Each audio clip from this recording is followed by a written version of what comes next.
Good morning, or depending when you're watching this, good afternoon, good evening, or good night. My name is Ross, and as always told, I had a voice radio. So today, we are taking a long overdue look at the upcoming Tapu Lele. Not this Tapu Lele, which of course is a ridiculously good card, which you're seeing play in every single deck. But this Tapu Lele, which is coming out in a pin collection, not unlike Mimikyu and Tapu Koko did recently. So if you want to show your love for Tapu Lele, who's annoyingly really good in a video game as well as a trading card game, you're going to fix a pin to your lapel to do so. But what about this Tapu Lele card? Being a psychic Pokemon is good, because it means you're hitting weakness against things like Garbodor and Espeon, and of course the weakness to Psychic is a slight pain, but with 110 HP you ain't lasting particularly long anyway. Retreat cost of 1 is quite nice just to get out of the active, and no resistance is pretty standard to be honest, but it's the attacks that we're really here for. First attack, 1 Psychic Energy Psycho Wave, 20 damage. This attack does 20 damage times the number of energy attached to your opponent's active Pokemon. Now this is for a Psychic Energy, so you've got to be playing Psychic Energy or Rainbow to take advantage of this. So if you're playing something like Zoroark Drampa with Rainbow Energy, you're good. If you're playing something like Metagross, which often plays a single Psychic Energy for Tapu Cure on Tapu Lele GX, you're golden. Garbodor Espeon decks, absolutely fine. But if you're playing something like Alolan Ninetales or Vikavolt Bulu, it's unlikely you're going to have the Rainbow or Psychic Energy to make use of this. Now this attack is one of those that it's entirely dependent on your opponent, not unlike Zoroark for instance.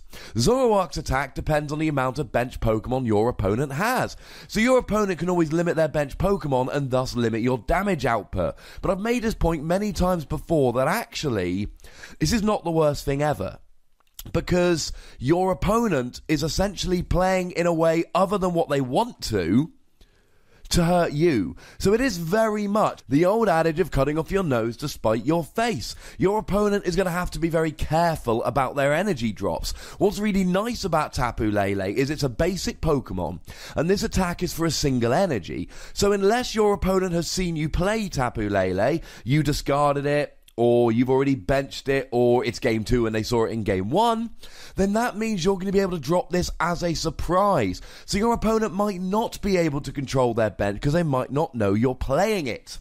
Okay. But what Pokemon could this be really good against?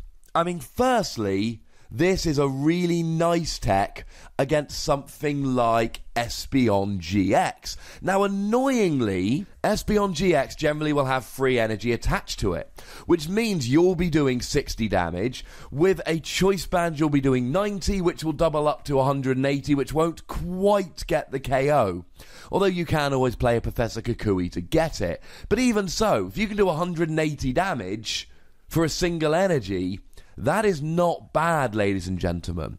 But also Gardevoir GX comes to mind here. So let's say your opponent puts 5 energy on a Gardevoir to try and take down a big threat.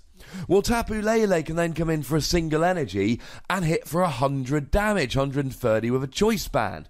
And it only gives up a single prize. So you can use this to get a 2-hit KO on a big threat like a Gardevoir GX. Obviously, if your opponent is weak to Psychic, this will add up very, very quickly. But even if they're not, this is rarely going to get KOs. It doesn't get a KO on Espeon.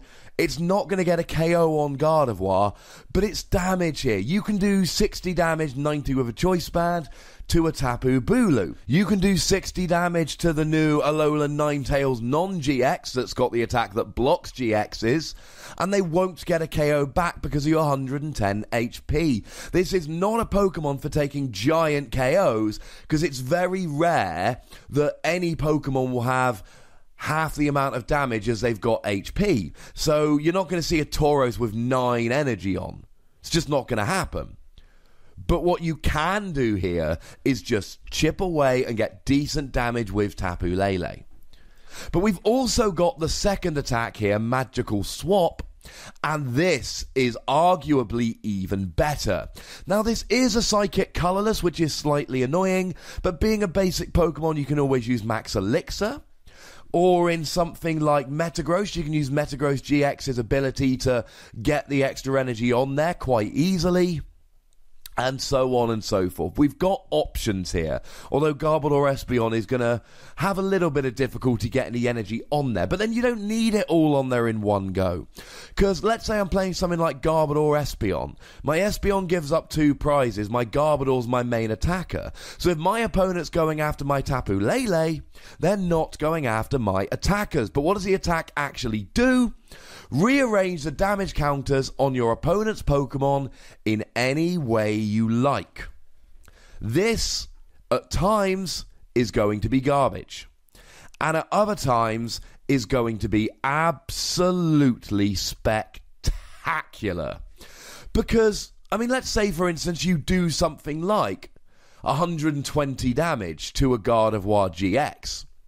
There's nothing you can really do other than try and hit it again. But then Tapu Lele comes in, and that's enough to KO 2 Routes on the bench, or a Routes and a Remoraid on the bench. You could potentially half KO a GX here, and then parlay that into 2 KOs.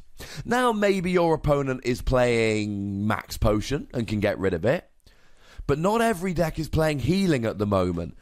And that, ladies and gentlemen, is the absolute key here. You can get damage on your opponent's Pokemon without taking KOs, and then you can go absolutely nuts with Tapu Lele. You could potentially have as much as 240 HP on a Metagross, or 230 HP on a Decidueye, 170 HP on a Tapu Bulu GX, and then you can move it all around the field. Maybe you use this to take multiple prizes on non-GXs. Maybe you use this instead to just take something vital off your opponent's side of the field. So let's say, for argument's sake, you do, 150 to a Tapu Bulu, but don't get the KO.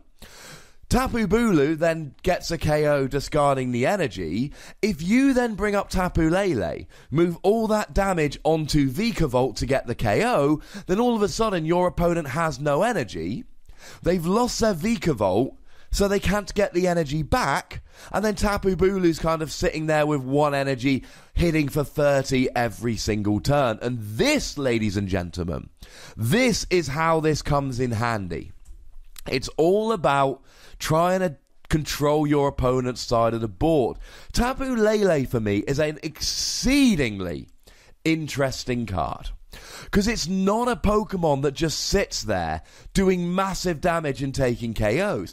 Something like a Garbodor's nice and simple. You just do big damage, and occasionally you might use a second attack if your opponent has too much energy or not enough trainers in the discard. Something like a Tapu Bulu is just going to sit there generally hitting for 120, or if that's not enough, discarding the energy and doing 180. But the key here is that you control your opponent's side of the board. Maybe you can do decent damage for 1 energy if your opponent puts too much energy on the field, or maybe you can just manipulate the damage on your opponent's side of the field to either take cheeky KOs or knock out something that's way, way too important. If you can almost KO a Pokemon, like we said before, you can do 180 to an Espeon here with Tapu Lele. Now that won't get the KO, but you know what? That 180 damage might be sitting there for Tapu Lele to take advantage of in the future. And that, ladies and gentlemen, is an awful lot of fun. Yeah, the weakness to Psychic means that Espeon's going to KO you pretty quickly. And yeah, the Psychic energy means that it is going to be limited as to what decks you can play this in. But I'm going to give Tapu Lele a potentially generous 4 Wassies. And the reasoning is very simple. It's been out in Japan for quite a while, and it's already seeing a lot of play in Japan. It is being a tech in most decks that can afford to play it, and it's got 2 good attacks. It's not the card which is the easiest to use. It's going to take some nuance to use it, but honestly, ladies and gentlemen, I think this card is going to see a lot of play when it comes out, and being a promo card, you're going to want to pick up 1 or 2 of those promo packs. Let's face it, you get a pin anyway. Now, a quick shout out to some of my lovely Patreon subscribers.